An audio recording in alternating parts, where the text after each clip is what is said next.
Damos mais uma vez as boas-vindas a todos aqueles que aqui se encontram e nesta noite o convite está para que nós possamos, ao estudar a palavra do Senhor, debruçar-nos sobre o texto de Mateus capítulo 24. Quando falamos de Mateus capítulo 24, todos nós imediatamente nos recordamos do sermão profético que Jesus fez.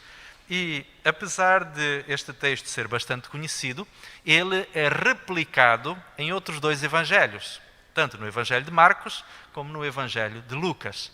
Talvez muitos de nós nos recordemos do sermão profético e lembremos logo do capítulo 24 de Mateus, mas não sei se todos nós sabemos quais são os capítulos equivalentes no Evangelho de Marcos e de Lucas. Em Marcos é o capítulo 13 e em Lucas é o capítulo 21. Se nós estudarmos estes três capítulos, 24 de Mateus, 13 de Marcos e 14 e 21 de Lucas, perceberemos que não só são textos muito semelhantes, mas em algumas pequenas diferenças que eles apresentam, trazem alguns vislumbres que são bastante esclarecedores em relação àquela que terá sido provavelmente a mensagem geral apresentada por Jesus. Contudo, como nós não temos tanto tempo assim e vamos nos circunscrever apenas a um texto bíblico nesta noite, convido-vos a analisarmos o texto que é mais completo e é aquele que mais é conhecido, que é justamente do Evangelho. Talvez muitos de nós, embora conheçamos razoavelmente bem o texto de Mateus 24, nem todos tenhamos uma consciência muito clara a respeito do contexto histórico da vida de Jesus em que este sermão é dito. Se os irmãos prestarem atenção, vão se dar conta, nos últimos capítulos, principalmente a partir do capítulo 20 de Mateus, que ali está, portanto, a ser descrita a última semana da vida de Jesus antes da sua crucificação. Ou seja, Mateus capítulo 24 está, diríamos assim, no final daquilo que poderíamos dizer fosse a terça-feira da última semana da vida de Jesus, antes de ser crucificado. E esta terça-feira, particularmente, se nós lermos desde o capítulo 21, a partir do verso 18 em diante, vamos perceber que Jesus tem ali um dia muito intenso.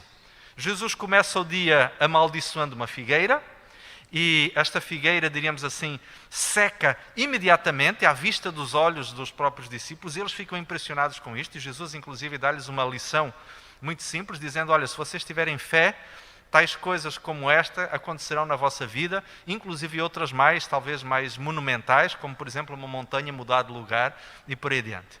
Jesus estava aqui também a ensinar, apesar desta situação parecer um tanto bizarra, mas Jesus estava aqui a ensinar um conjunto de lições que ao longo do dia haveriam de ser enfatizadas de várias formas. É que o povo de Israel, na realidade, tinha se tornado um povo com grande aparência, mas com pouco mérito.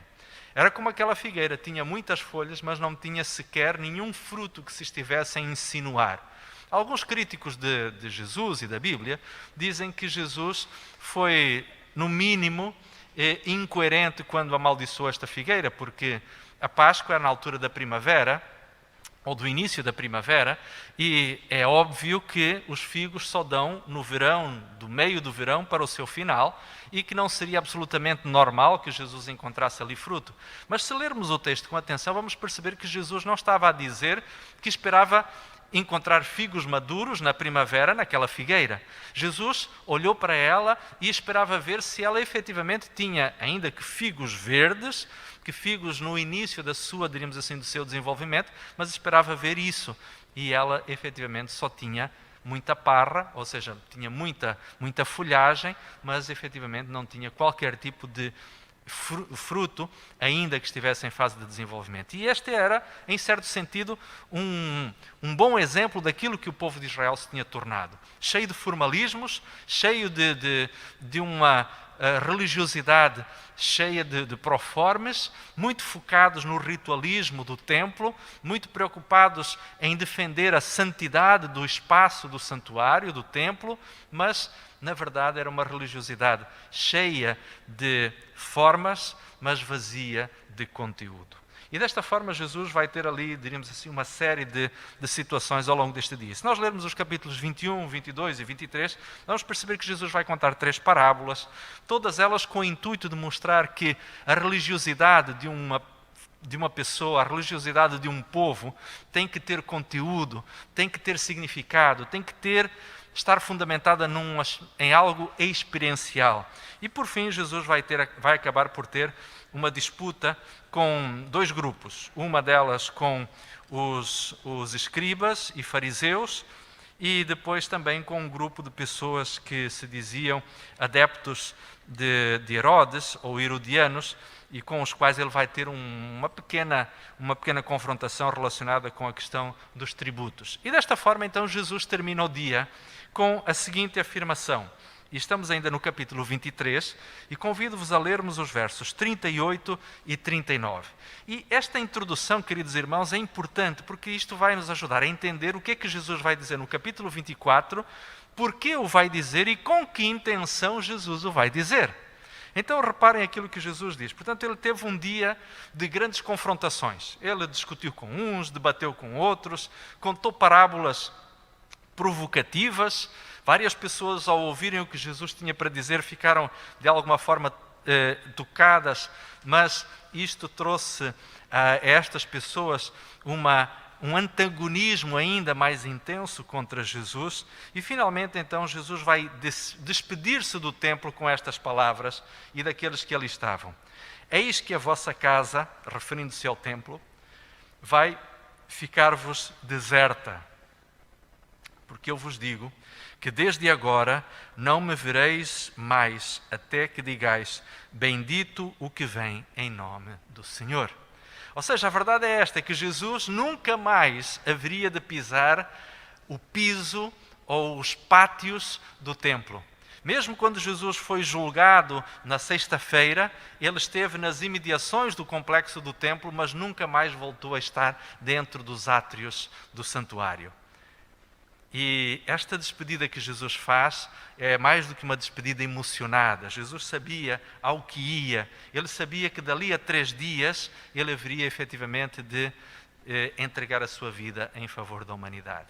Mas é interessante nós lembrarmos de uma coisa. Se sexta-feira foi o dia da Páscoa, de acordo com Êxodo 12, nós sabemos que o cordeiro do sacrifício da Páscoa era separado no dia 10. Ou seja, se Jesus estava na terça-feira, o cordeiro tinha sido separado já no dia anterior, que era segunda-feira, dia 10 do mês de Nisan. E ele haveria de ser sacrificado, portanto, na sexta-feira. Ora, Jesus estava aqui, efetivamente, a despedir-se do templo, como o cordeiro que, efetivamente, vai ter um tempo de separação do resto do rebanho para ser sacrificado. E Jesus haveria, efetivamente, de ser sacrificado em favor da humanidade, entregue à justiça de Deus, como o Cordeiro de Deus que tira o pecado do mundo. E agora imaginem a carga emocional que estava, diríamos assim, sobre Jesus. O sentido de responsabilidade, o alto significado que Cristo tinha em relação a todos aqueles atos, em relação a todos aqueles momentos, todas aquelas experiências estavam carregadas de profundo significado, porque Jesus estava imbuído de uma consciência, de uma profunda lucidez a respeito do significado de tudo aquilo que estava a acontecer, do significado profético, do significado messiânico, do significado salvífico e redentivo da humanidade. E agora então, os seus discípulos, que estavam algo alienados em relação à importância do momento, diz a Bíblia que no verso 24, no capítulo 24, aliás, continuando: e quando Jesus ia saindo do templo, aproximando-se dele os seus discípulos para lhe mostrarem a estrutura do templo. Havia alguma coisa que fazia com que os judeus se orgulhassem da sua nação, era efetivamente do santuário, do templo, construído ou reconstruído de forma altamente custosa por Herodes, com pedras de grande tamanho, que faziam com que o templo fosse, além de uma bela estrutura, também fosse um edifício profundamente sólido. E desta forma, então, os discípulos aproximaram-se de Jesus e, de alguma forma, convencem-no a olhar para o templo com a admiração com que eles mesmos o faziam. Só que Jesus quer convidá-los a olhar para o futuro e ver para além daquilo que eles naquele momento podiam contemplar. E o verso 2 diz: Jesus, porém, lhes disse: não vedes tudo isto? Em verdade vos digo que não ficará aqui pedra sobre pedra que não seja derribada. Parecia impossível àqueles discípulos imaginar que aqueles magníficos blocos de pedra poderiam alguma vez ser derrubados e aquela estrutura tão impressionante, de forma tão majestosa como se encontrava construída, pudesse alguma vez ser jogada por terra. Mas Jesus vai-lhes dizer isto e os discípulos ficam impressionados com esta afirmação de Cristo e vão precisar passar o Vale do Cedron até chegarem novamente ao Monte das Oliveiras, onde ali novamente, agora já numa forma mais reservada, distante da população que estava dentro da cidade, eles vão fazer a Jesus efetivamente uma pergunta. Esta pergunta tinha como objetivo, de alguma forma, em caráter, diríamos assim, muito, muito particular, abordar um assunto que era tabu dentro de Israel. Jamais se podia falar contra o templo. Uma das razões pelas quais Jesus haveria de ser efetivamente condenado à morte foi porque, mal interpretado, ele foi tido como alguém que teria dito que o templo haveria de ser destruído e reconstruído em apenas 3 dias. Só que Jesus não estava a falar do templo físico, mas estava a falar sim do seu próprio corpo. A questão é que pessoas que entenderam o que ele queria dizer, mas que maliciosamente torceram as suas palavras, referiram ou testemunharam desta afirmação de Jesus, porque ele a fez dentro do átrio do templo, embora estivesse a falar de si mesmo. Mas a resposta de Jesus vem no verso, aliás, as palavras de Jesus continuam, portanto, no verso 13, e estando assentado então no Monte das Oliveiras, chegaram-se junto dele os seus discípulos e em particular lhe disseram: dize-nos, quando serão estas coisas e que sinal haverá da tua vinda e do fim do mundo? E então Jesus começa o seu discurso profético com a primeira de uma série de três avisos ou de 3 alertas que ele vai apresentar. E há aqui uma coisa muito importante, e creio que os irmãos têm já consciência disto. Sempre que na Bíblia alguma coisa é repetida 3 vezes, isto quer dizer que é algo de importância suprema. É mais do que simplesmente uma ideia a ter em conta. É uma questão que faz a diferença entre a vida e a morte, entre existir para sempre ou deixar de existir para toda a eternidade. E quando Deus chama a atenção a uma determinada ideia e o repete por 3 vezes, isto deve fazer com que os nossos ouvidos fiquem muito atentos, porque realmente é uma questão de vida ou morte, de salvação ou de perdição. E Jesus então vai dizer no verso 4 e no verso 5, a primeira vez de uma série de 3. E Jesus respondendo disse-lhes: acautelai-vos para que ninguém vos engane. E reparem, parece que muitas vezes nós vamos encontrar Deus ou Jesus a dizerem coisas em resposta a perguntas que são feitas ao Senhor que aparentemente não estão em sintonia com a intenção ou com o sentido da pergunta inicial. Mas reparem que aqui Jesus ele vai direcionar a resposta ao assunto que verdadeiramente interessa. É porque não são os eventos em si, não são os sinais que são realmente importantes, mas a condição sobre a qual nós vamos responder a estes mesmos sinais. E aqui, queridos irmãos e prezados amigos, é muito importante isto. Todos nós temos a consciência que neste momento o nosso mundo está a passar por uma fase séria. Mas a grande questão não é nós sairmos para aí correndo com os braços no ar e com as mãos na cabeça e dizermos o mundo vai acabar. A questão não é essa. A coisa mais importante que Deus efetivamente espera de nós é qual é a resposta que nós vamos dar ao conhecimento que vamos ter. Sabem, muitas igrejas pregam sobre profecias. Teologicamente mais correta, ou teologicamente mais bizarra a pregação. A questão é que muitos falam sobre profecias. Alguns até o fazem com um alinhamento teológico muito correto. Contudo, queridos irmãos e prezados amigos, há uma coisa muito importante que nós não podemos esquecer. É que quando falamos de profecia, temos que ter a noção do que efetivamente Deus quer ao revelar profeticamente eventos futuros ao seu povo. Deus quer que estas pessoas se preparem não para os grandes eventos, mas para o evento por excelência, para o qual todos estes eventos proféticos apontam, que é a vinda de Jesus. E quando falamos do grande evento da história da humanidade, que é a vinda de Jesus, o nosso enfoque não deve estar nem no medo, nem na apreensão, nem na perplexidade ou na ansiedade. O nosso enfoque deve estar na esperança. Porque, embora existam problemas pelos quais a igreja e o mundo vão passar, pelos quais individualmente ou familiarmente alguns de nós possamos viver, o Senhor quer nos salvar. O Senhor quer pôr na nossa vida a esperança de que um dia nós vamos voltar a viver conforme era o seu plano para cada um de nós. Uma vida eterna, de permanente felicidade, de eterna juventude, de perfeito e completo bem-estar. Isto é o que Deus tem para nós. Isto é o pensamento que Deus tem em relação a nós. Estes são os planos que Deus faz em relação a cada um de nós que aqui está, a cada um daqueles que nos assiste, a cada um daqueles que nos ouve. Meu querido irmão e amigo, é exatamente isto que Deus tem para si. É exatamente isto que Deus quer que você, efetivamente, para o qual você se prepare. Porque as profecias têm como propósito, efetivamente, despertar em nós esperança. Esperança num mundo melhor, esperança no futuro, esperança numa nova terra onde não haverá mais injustiça.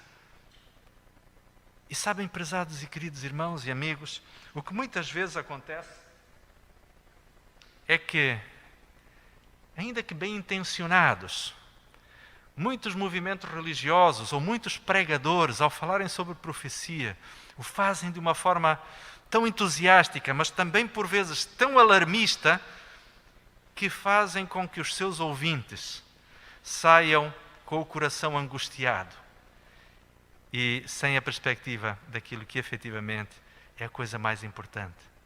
E é por essa razão que Jesus começa por dizer: cuidado, acautelai-vos para que ninguém vos engane, porque muitos virão em meu nome dizendo eu sou o Cristo e enganarão a muitos. Deixem-me só contextualizar aqui um aspecto importante. Nós vamos ler apenas até o verso 14.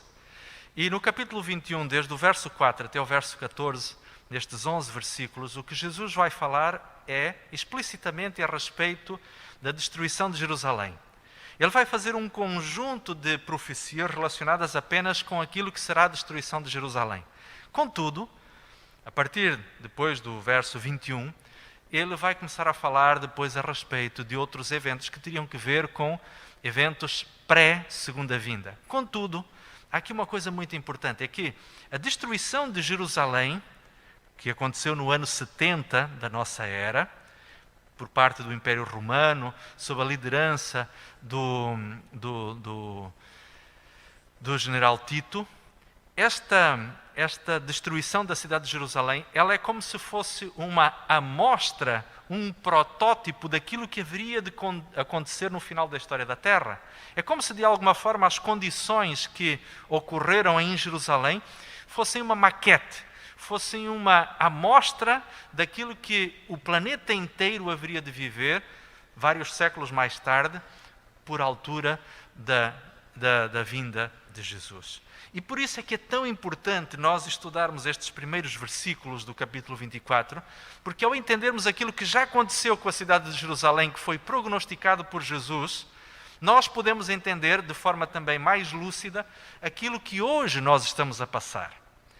E aquilo que vamos perceber primeiramente é justamente isto. Jesus disse: acautelai-vos porque surgirão falsos cristos e falsos profetas. Sabem, existia uma antiga crença entre os judeus que eles pensavam que o Messias haveria de vir, efetivamente, fazer a sua pregação, anunciar a sua vinda, depois de por algum tempo se retiraria e sem que ninguém soubesse para onde foi, haveria de regressar novamente para implantar o seu reino messiânico. Em certo sentido, esta crença não estava errada. Ela estava, diríamos, de alguma forma desfocada, era apenas no propósito ou no sentido, porque os judeus acreditavam que o Messias, ao regressar deste seu exílio, haveria de vir para restaurar o reino, o trono de Davi. E esta é a razão pela qual muitas vezes os discípulos haveriam de perguntar a Jesus quando se daria efetivamente a instalação ou a instauração do reino. E esta é a razão, inclusive, pela qual, mesmo no capítulo 1 de Atos, estando os discípulos prestes a ver Jesus ascender, a pergunta derradeira que eles lhe vão fazer é justamente essa: diz-nos quando será o tempo da instalação do teu reino. E nós poderíamos imaginar Jesus, se fosse um professor como qualquer um de nós, a bater a mão na testa e dizer: mas puxa vida, 3 anos e meio e estes homens não aprenderam absolutamente nada sobre a natureza do reino de Deus, apesar das muitas conversas que Jesus tinha tido com eles, apesar das dezenas de parábolas que acabaram por ser registadas nos evangelhos, onde Jesus explicou a natureza, o propósito e o enfoque do reino de Deus. Mas a grande questão aqui efetivamente é esta: Jesus, ele avisa, cuidado, virão muitos em meu nome. E já tinham vindo vários, já tinham aparecido várias pessoas que se tinham apresentado elas mesmas como candidatas ao messianato. Muitas pessoas sabiam naqueles tempos que, pelas profecias de Daniel capítulo 9, que estava por altura efetivamente do surgimento do Messias. E o próprio Satanás, porque ele é o macaco de Deus, porque ele procura imitar as coisas que Deus faz e procura, sobretudo, criar confusão através justamente da imitação das profecias de Deus, das profecias divinas. Satanás também inteligentemente suscitou muitas pessoas que se apresentaram como sendo, autoproclamaram como Messias. E Jesus não foi o primeiro. É por esta razão que, como Satanás já estava de alguma forma a preparar negativamente o terreno dentro do povo de Israel, muitas pessoas acharam, sobretudo a liderança, acharam que Jesus fosse mais um dos muitos que tinham nas últimas décadas aparecido como pretensos Messias. Mas interessantemente, Gamaliel, ele vai dar, como nós conhecemos, aquele conselho que aparece no livro de Atos, quando ele diz que ao Sinédrio, que era adequado que o Sinédrio não se pusesse em luta contra os discípulos de Jesus, porque se efetivamente o verdadeiro espírito que os estivesse a mover não fosse o Espírito de Deus, aquele movimento acabaria por se dissolver como tantos outros tinham sido nos últimos anos. Mas que se fosse de Deus, que não se encontrasse o Sinédrio a lutar contra o próprio Senhor, na tentativa de defender a ortodoxia da palavra de Deus. Contudo, Jesus vai justamente dizer: cuidado, muitos virão em meu nome, dizendo eu sou o Cristo, e enganarão a muitos, mas não sejam vocês aqueles que sejam enganados. O verso 6 continua dizendo: e ouvireis de guerras e rumores de guerras. Olhai e não vos assusteis, porque é importante, porque é mistério que isto aconteça, mas ainda não é o fim. E quando nós estudamos a história, percebemos que entre a morte de Cristo e a sua ascensão ao céu, que terá acontecido por volta do ano 31 depois de Cristo, e até, diríamos assim, o ano 70 da nossa era, efetivamente houve uma série de convulsões, de revoluções sociais e provinciais dentro do Império Romano. Se estudarmos a história, vamos perceber que este período, estas décadas em particular, foram um período de grande trabalho para a implantação da paz romana. E, particularmente na Palestina, houve uma série de guerras e de revoluções e de conflitos sociais que acabaram por culminar na própria destruição da cidade de Jerusalém no ano 70. E nós não podemos esquecer aqui uma coisa muito importante. Se nós estudarmos e entendermos um pouquinho daquilo que foi efetivamente estas décadas na história do povo de Israel, podemos perceber que ao olharmos para elas, nós vamos estar a ver uma pequena amostra daquilo que será ampliado justamente no final da história do nosso planeta, em que conflitos, estalando por todo o mundo, revoluções sociais. E nós hoje começamos a perceber, queridos irmãos, que apesar de numa primeira fase a humanidade, mais ou menos de forma universal e global, as populações se tenham com alguma docilidade submetido às regras que os Estados impuseram de contenção, de confinamento para proteção das populações, agora nós começamos a perceber que as pessoas estão a entrar em estado de convulsão. Não só por saturação, por não aguentarem ter que abdicar das suas liberdades, terem que ficar em casa confinadas e tudo mais, mas começamos a encontrar em vários setores da sociedade, por motivos diferentes, em vários países, as sociedades se insurgindo contra as próprias autoridades. Ora, isto faz lembrar efetivamente algo que já aconteceu há cerca de 2000 anos atrás. E Jesus disse àquela geração: olha, quando vocês virem guerras, rumores de guerras, convulsões sociais, revoluções a acontecerem aqui e acolá, províncias a revoltarem-se, os exércitos romanos a terem que oprimir e assolapar de forma brutal, diríamos assim, todas estas revoluções e estas rebeliões, isto ainda não é o fim. Isto ainda não é o fim. O verso 7 continua dizendo: porque se levantará nação contra nação, reino contra reino. Diz a Bíblia também: haverá fomes. Interessantemente, no ano 44 da nossa era, mais ou menos 13, 14 anos depois de Jesus ter ascendido ao céu, está profetizado no livro de Atos, encontramos isso no capítulo 11, haveria de haver uma fome que não só assolaria a Judeia, mas todo o mundo civilizado de então. Esta fome ficou conhecida e ficou registada na história como, de fato, uma grande calamidade para a história da humanidade. Jesus já tinha avisado a respeito disso. O texto ainda continua dizendo: haverá fomes, pestes, terremotos em vários lugares.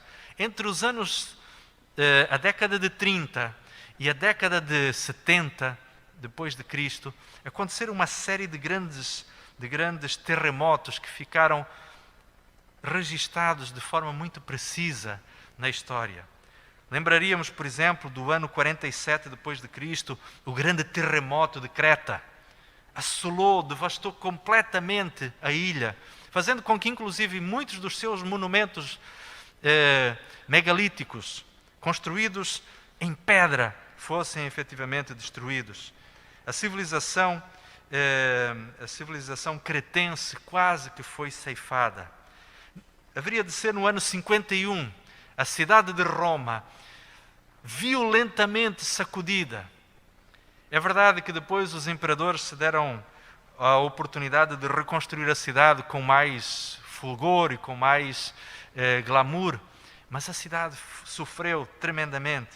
No ano 60, a região da Frígia haveria de ser violentamente sacudida, e 3 anos mais tarde, a região de Campânia, a província de Campânia, haveria também ela de ser fortemente sacudida por tremendos terremotos. Já não esquecendo que no ano 31, no dia 14 do mês de Nisan, na altura da morte de Jesus Cristo, também a Judeia foi sacudida por um violento tremor que não tinha origem sísmica, que não tinha origem geológica, mas sim que era efetivamente, marcava o momento em que Jesus entregava a sua vida em favor da humanidade. E muitos sepulcros foram rompidos e deles saltaram corpos que haveriam de ressuscitar para servirem como testemunhas da morte e da ressurreição de Jesus.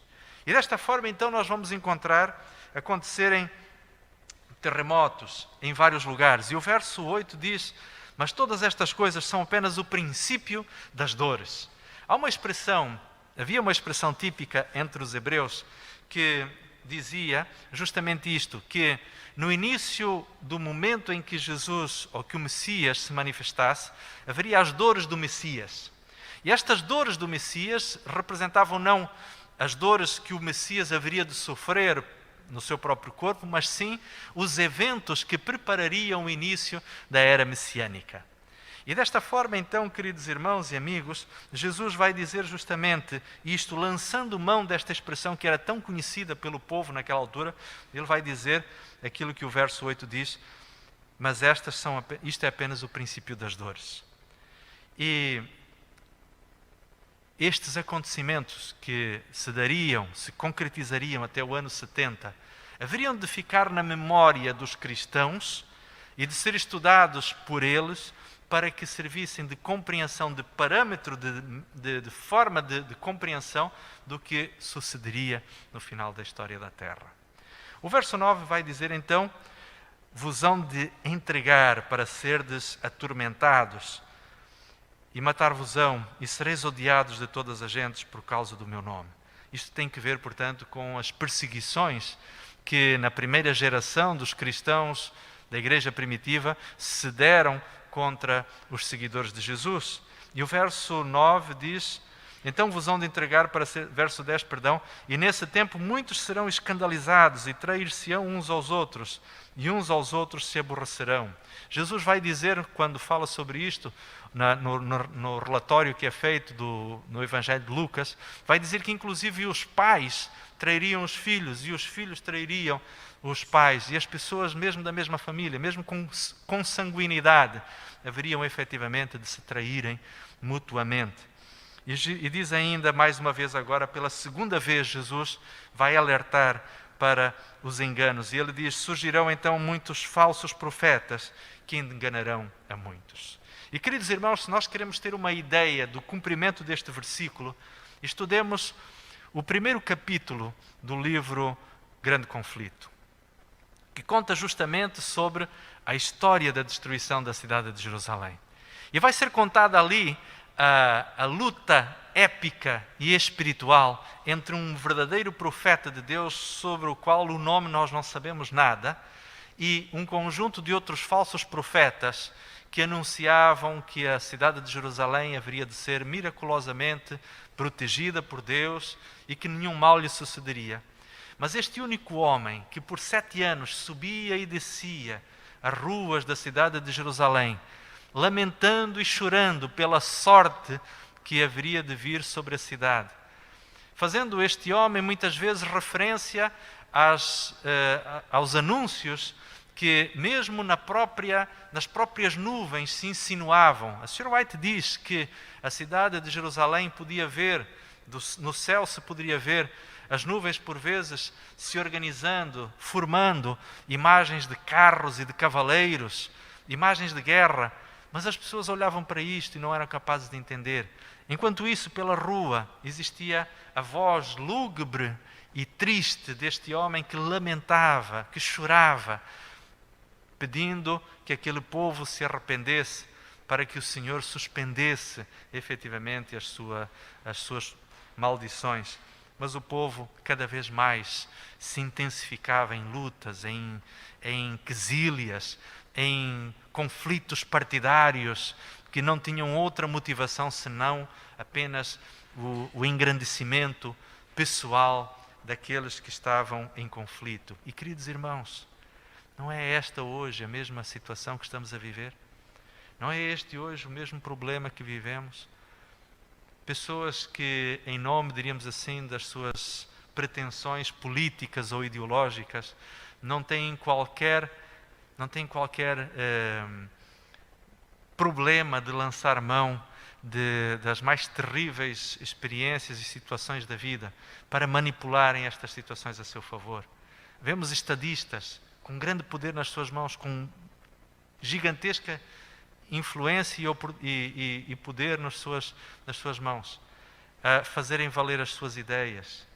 E queridos irmãos e amigos, eu não estou aqui a politizar de modo nenhum este momento, mas é para nós podermos entender que as circunstâncias que estavam a ser vividas pelo povo de Israel nas vésperas do ano 70 não são muito diferentes hoje. Mas o verso 12 vai dizer o seguinte: e por se multiplicar a iniquidade e o amor de muitos esfriará. Queridos irmãos e amigos, não sei se todos nós já nos demos conta, mas este verso 12 antecipa o cumprimento de algo que no livro de Apocalipse, no capítulo 2, no verso 4, haveria de ser apresentado em relação à primeira igreja.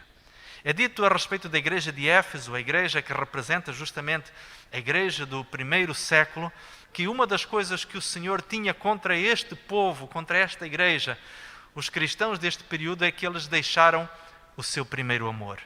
E a questão é justamente esta: deixar o primeiro amor ou negar o amor tem que ver justamente com o fato de que provavelmente muitos escutaram as mensagens dos falsos cristos.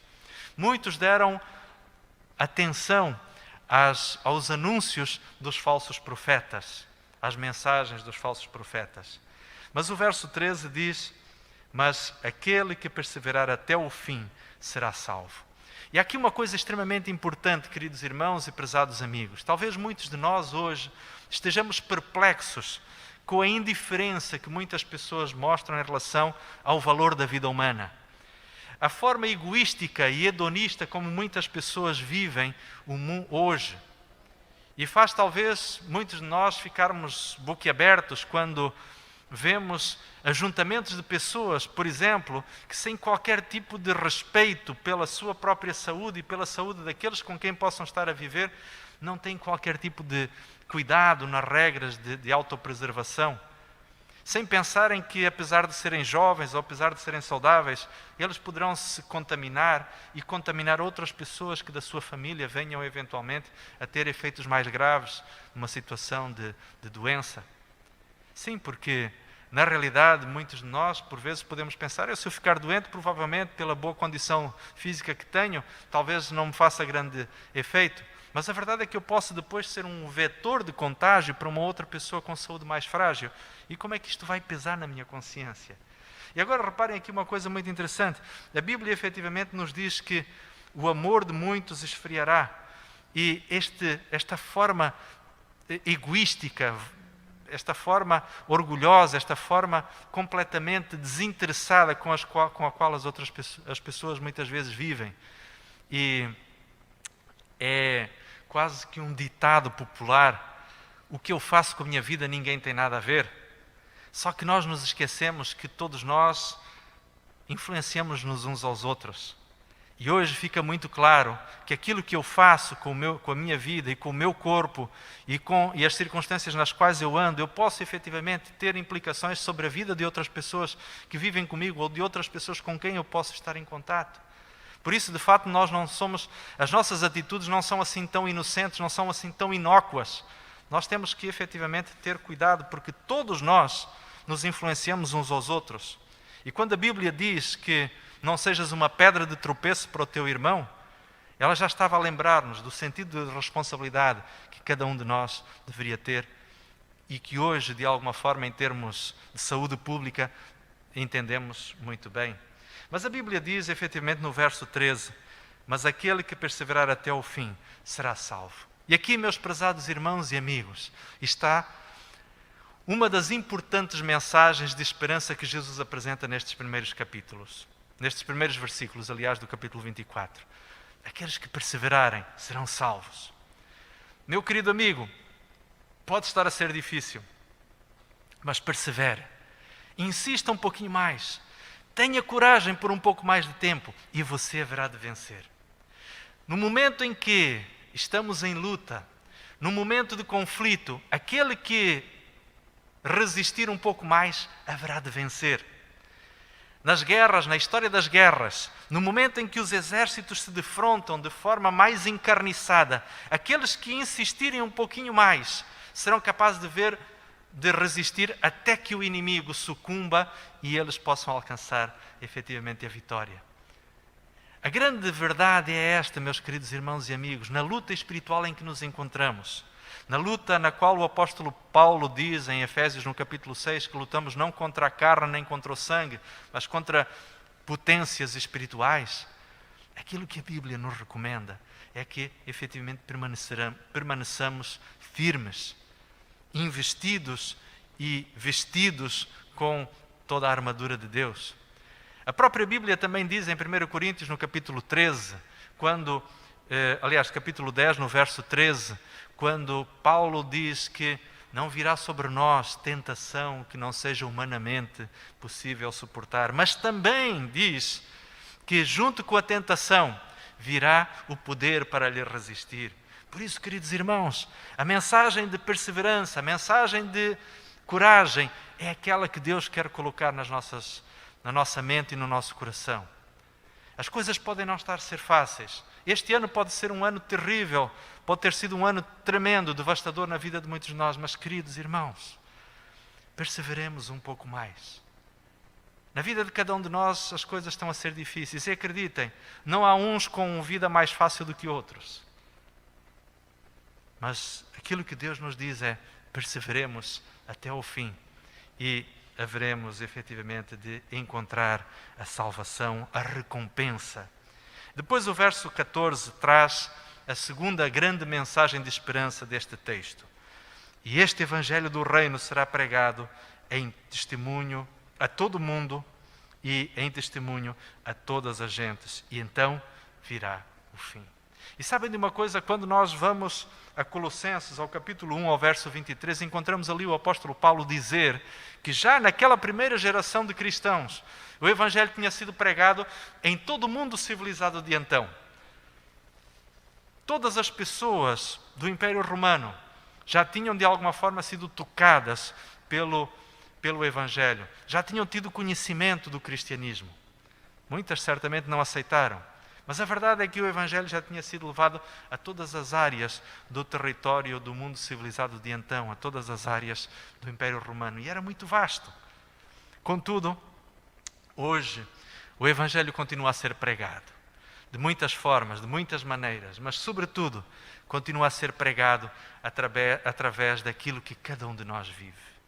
E o grande desafio, queridos irmãos, e eu gostaria de terminar convosco a meditação desta noite lendo 1 Timóteo capítulo 2, o verso 4. E porquê que o Evangelho, a pregação universal do Evangelho, é o último sinal para a vinda de Jesus? Para que então o fim venha.